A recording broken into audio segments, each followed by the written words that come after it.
everyone. Welcome to the Shine a Light on series. Today we'll be shining a light on how collaboration beats competition with Amy Lima. Welcome, Amy. Thank you so much. Yeah, happy to be here. Yes, happy to have you. And just to start, do you mind giving us a brief introduction to who you are?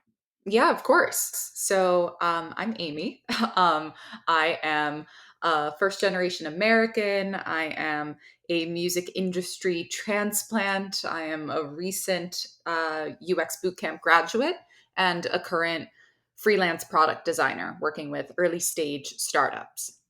Beautiful. Thank you. Super excited to chat with you on this topic. I think this is something everyone can relate to, whether or not they know it. But would you consider yourself a competitive person? And what do you think are some limitations to being overly competitive, which I think we all have been at some time or another? Yeah, that's a really good question. I definitely wouldn't consider myself competitive at all. I've always been very collaborative in nature, always kind of extending a hand and also leaning on people whenever I could find an opportunity, whenever I felt it was safe to do so. And what I feel is a limitation to being overly competitive is kind of creating a silo for yourself, right? Like if you're just staying in your own little world and you have those blinders on, I think it's very difficult to see anything outside of that. I think just varying perspectives on anything is hugely valuable, both interpersonally, just like for yourself, and also your work, right? So anything that you're creating. Yeah, I think that you kind of limit your growth if you are overly competitive in that way. Definitely. One thing I might add is that you might be sort of like limiting the value that others are bringing to the table if you're comparing yourself to them all the time. Like, oh, what I said was much better, or even what they said is much better than what I said. It seems like you could spiral into a lot of insecurities and judgments. Not a good idea. Not a good idea.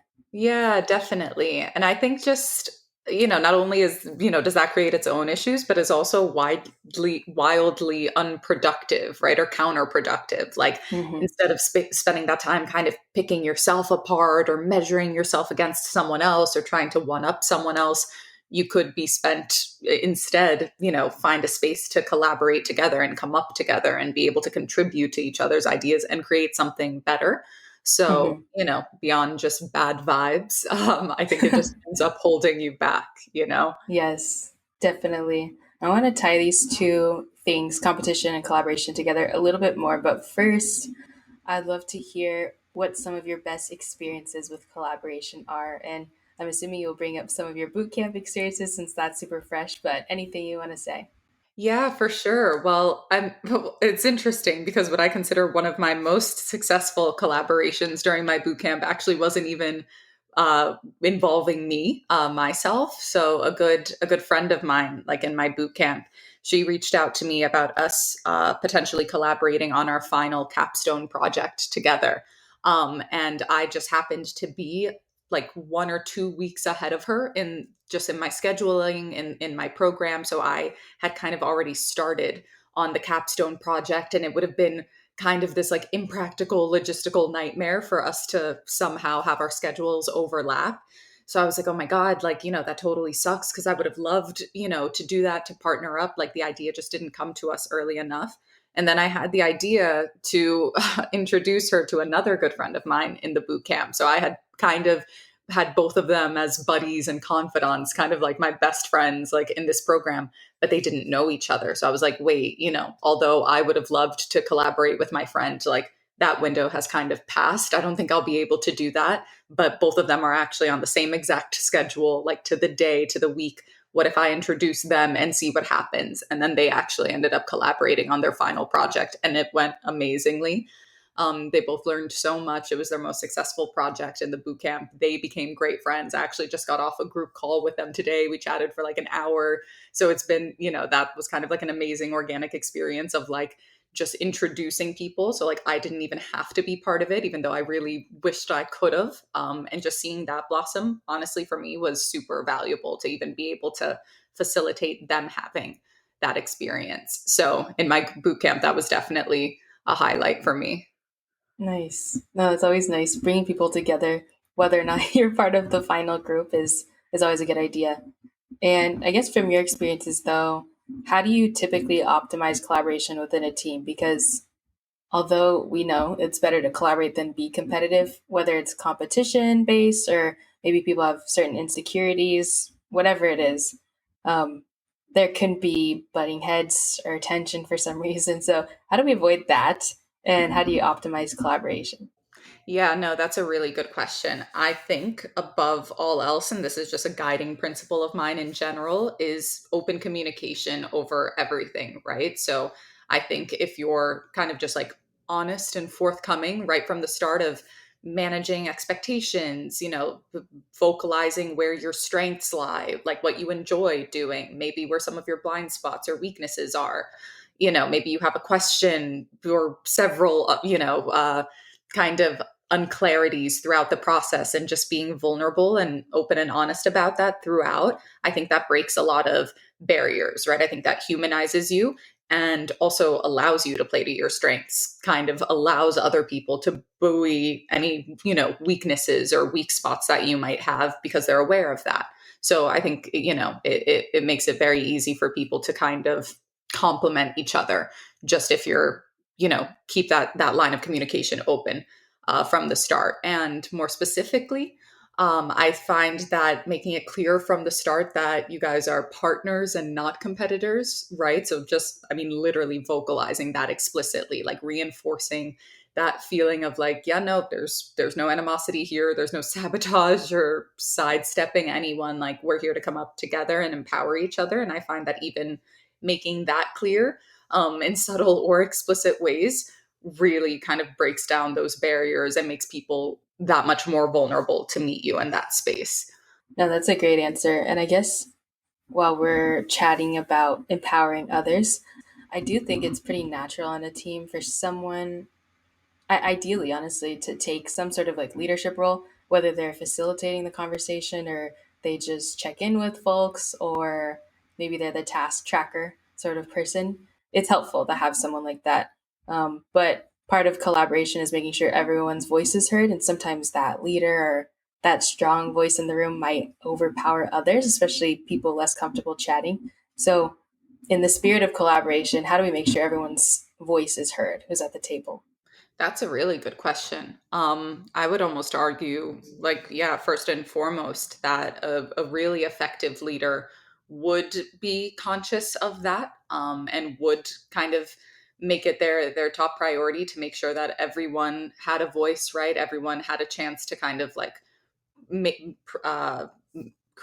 give meaningful input, and be part of that process. I unfortunately don't think that you don't see that enough, but in a perfect world, like that would be a marker of like a great leader, right? But I think that that's why it's also important for you to just be aware of it. I also think that's what makes a great team player. If you feel yourself kind of always having the mic passed to you, or maybe you are just kind of a little more outgoing and extroverted in nature, very comfortable commanding conversations, or, oh, yeah, I'll answer this question, kind of checking yourself as well, like reining it in and being like, oh, wait, but my partner actually did a great job, like in this part of the project. Like, do you want to speak more on it? And kind of, again, like empowering other people, creating a safe space to where they feel like they are welcomed to speak on their contributions, I think is wildly important for everyone to do that. And I think there's an important distinction here that we're making, but maybe not explicitly saying, which is it's different being a leader than it is being a boss or bossing someone around.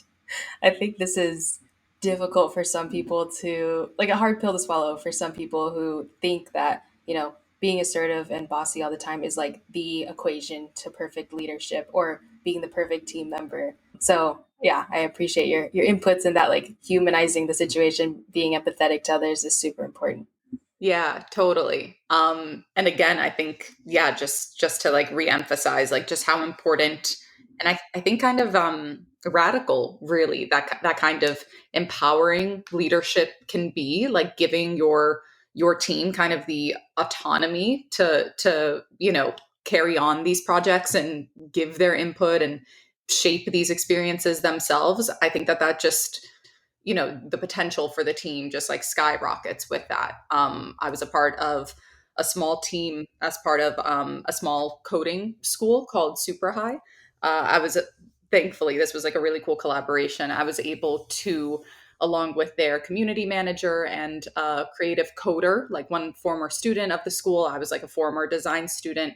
We kind of got together and shaped their pilot peer mentorship program under their online school. And this was the first time they did anything like this. It was in retrospect, a pretty massive undertaking for just three people to be like, we're going to figure it out and design this entire mentorship experience from end to end.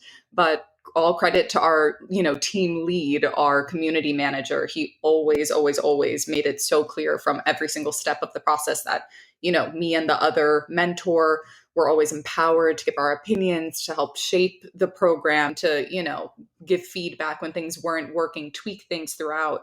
And with that, we were able to kind of create something more successful, mold it into something differently than what we initially envisioned, but ultimately was a more effective program.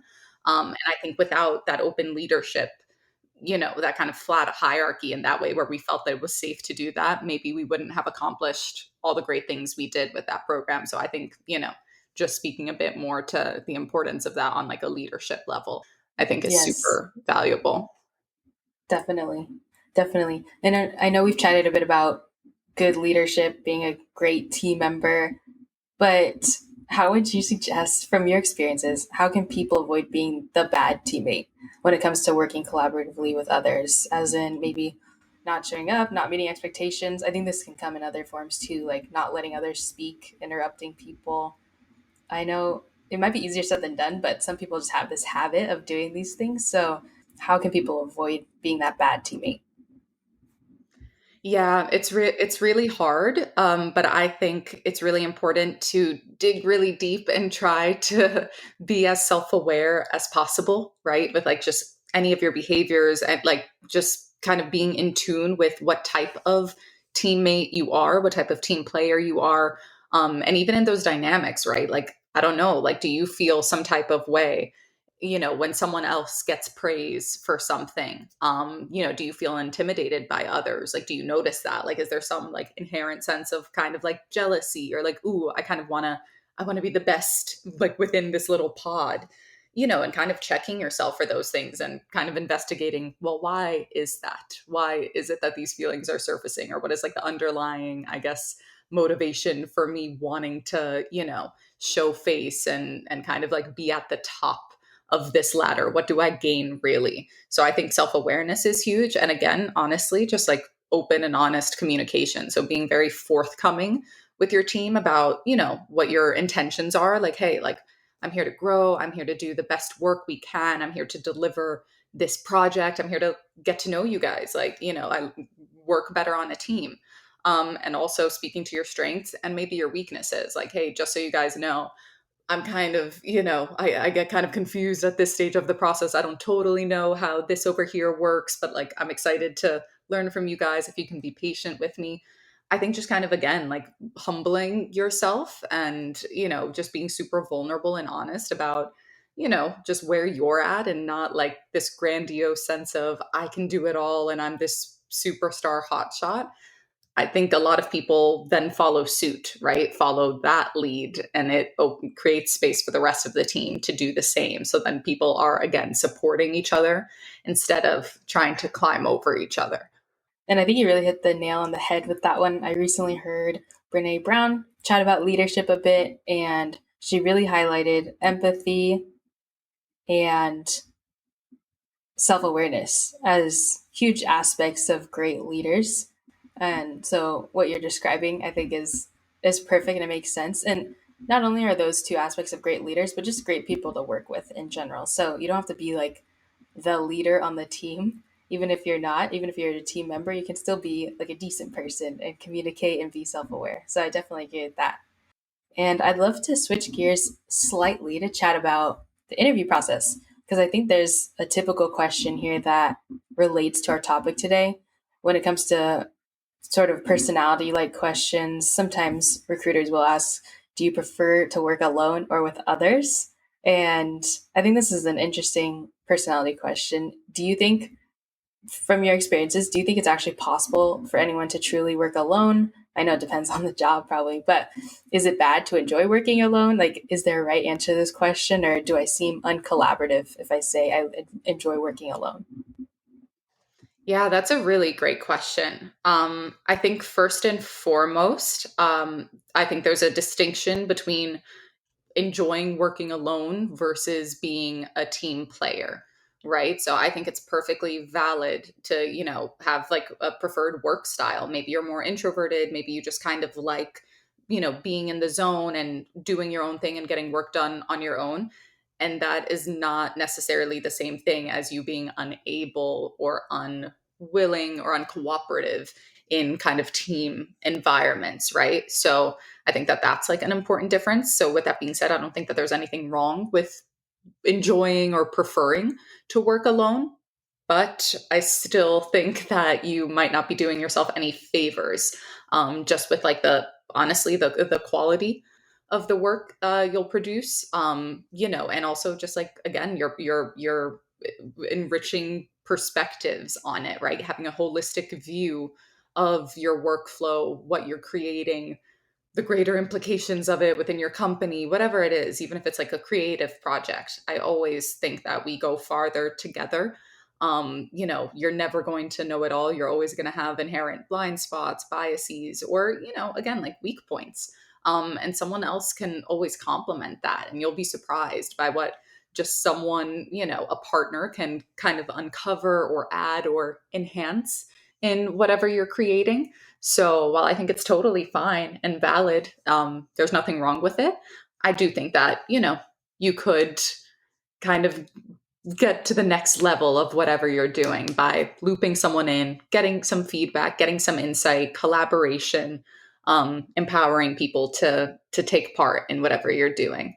Definitely agree. Even if you're doing research or something on your own, asking one other person for their thoughts could completely change the trajectory. So, just to sort of wrap up competition versus collaboration, I'd love to hear your thoughts, and it's okay if you reuse an answer from earlier because I understand if you do. But what's the most important piece to successful collaboration, in your opinion?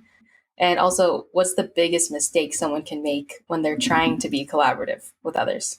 If there's one thing I would say, the most important piece to successful collaboration, it would be to support and empower your teammates. So filling in the gaps where others might be lacking, and in turn, the same being done to you, learning from each other, asking questions. Again, just kind of that radical honesty and vulnerability to be like, hey, like, but how did this come together? Or, oh my God, I had no idea how to do that. Or there was this shortcut. Like, could you show me? Could you teach me? And people, just having again that candor. People also love to lend a hand and be able to kind of facilitate the process, impart their wisdom, however trivial it may be. So again, just kind of in that spirit of collaboration over competition, like we're coming up together instead of bringing each other down. Just everything about that mentality and that vibe that you bring to the table, I think is the biggest secret to success in any collaborative environment. And with that, I guess the other side of the coin, the biggest mistake I would say is getting defensive or protective over your, ideas or any step of the process, right? Wanting to take ownership over a collaborative effort, or, maybe even ego driven, like feeling a bit, insecure or some type of way about someone else kind of shining and, being able to present this work and call it their own, have their name on it. If that makes you feel, any type of way, I think that that's worth examining, because that will definitely be an Achilles heel that will slow you down eventually. Again, just my opinion, but I do think that that's something to watch out for that could stifle collaboration. Definitely agree with everything you just said. And I guess I do want to highlight that point you made about the biggest mistake. I think that also not knowing how to accept feedback without being like too prideful or accept criticisms. I think that's something people need to practice because it's hard the first time you receive feedback ever in your life, especially about something you're super proud of. It's like, whoa, whoa, no, I think I'm right here. Like, I think naturally people get defensive, but learning and growing and understanding, people typically criticize and give feedback to be helpful. Um, And the way you react to that is very telling, I think, to the people around you. So something to Definitely. be aware of. Yeah. Yeah, yeah, absolutely. And again, I think it's people have almost come to expect people to be like, like that natural reaction of being defensive or being, just taking it kind of like very personally. Anyone who like gives feedback, that it's seen as virtuous and actually like a great asset to have as any, member of any team professionally. If you're just like, oh yeah, no, there's no ego here. Like I'm just here to grow myself and to be better. And like, I'll take that feedback and insight from honestly anyone who has it.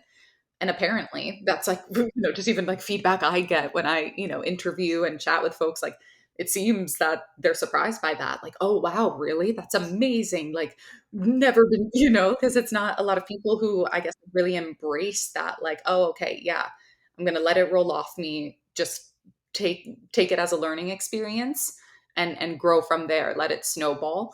But again, I also think that that's like a practice, and I try really hard to be like very self aware, like dissect and examine my own feelings and check my ego constantly, like on a daily basis, to so that when I'm in those situations where it kind of matters most, like in professional environments, right? I'm a designer, design critiques, reviews, all of that stuff. I can take it and just use it to grow, to implement changes, create better work. And I think that's hugely valuable. Exactly. We're on our last question. I always ask this question. Do you have any last words of wisdom? And I think this can be for people who want to collaborate more, who want to be better at collaborating if they already do it, or maybe people who are a little overly competitive and they kind of need to grow out of that. Yeah, I would say, yeah, just if you always go into these engagements with an open heart and an open mind, you will always get something out of it. So no matter how the project turns out, you'll always learn a lot about yourself, your working style, what you're capable of, what type of team member you are. You'll get all of that from collaborating with others. And I think it's an invaluable skill to have in your toolkit as any sort of professional. So I think, again, you'll always be better off for it. So just embracing those opportunities as a learning moment and an opportunity to better and enrich yourself. Yeah, going in with that frame of mind over any other potentially natural instinct that may want to prevail. Let that good thought, those good vibes, take charge instead. Awesome. Yes. Thank you so much for joining us, Amy. It was great chatting with you. Yeah, of course. Thank you so much for having me. Loved this. Of course. And to anyone tuning in, thank you for joining us. As always, at Opal, we shine brighter together, and we'll see you next time.